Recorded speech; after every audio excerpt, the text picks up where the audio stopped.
The Democratic Party is known for favoring a larger federal government and progressive social policies. But this was not always the case.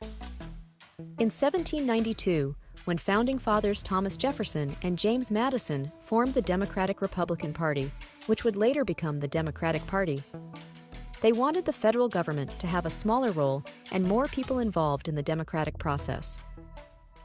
In 1829, President Andrew Jackson expanded on those principles.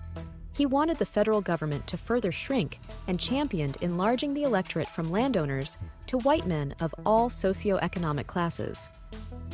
Black men would not earn the right to vote for 41 years with the passage of the 15th Amendment.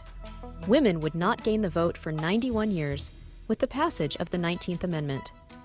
And the Voting Rights Act that removed obstacles to black voters would not be passed for 136 years. Jackson's successful presidential campaign was the origin of the Democratic Party symbol, the donkey. His opponents called him a jackass, a mascot that his supporters adopted. In 1860, the Democratic Party split geographically during the lead-up to the Civil War. Northern and Southern Democrats disagreed over slavery and preserving the Union.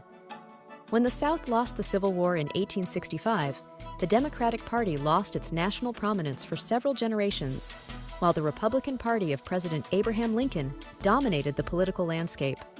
By 1912, when the first Southern Democrat since the end of the Civil War was elected president, the party became more progressive. President Woodrow Wilson strengthened federal labor laws and championed the right for women to vote, which was ratified in 1920.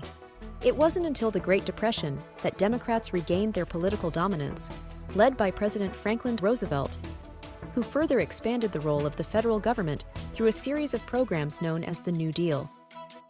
Many black voters switched to the Democratic Party because of Roosevelt's policies. Democrats controlled the political landscape for much of the next 50 years, and the party moved further left on social policies. In the mid-1960s, President Lyndon Johnson passed civil rights legislation, as well as large government social programs, which alienated white Southern Democratic voters, many of whom joined the Republican Party. In recent decades, Democrats and Republicans have traded control over the presidency. President Barack Obama, the first black president, expanded the government's role in healthcare with his signature Affordable Care Act, also known as Obamacare.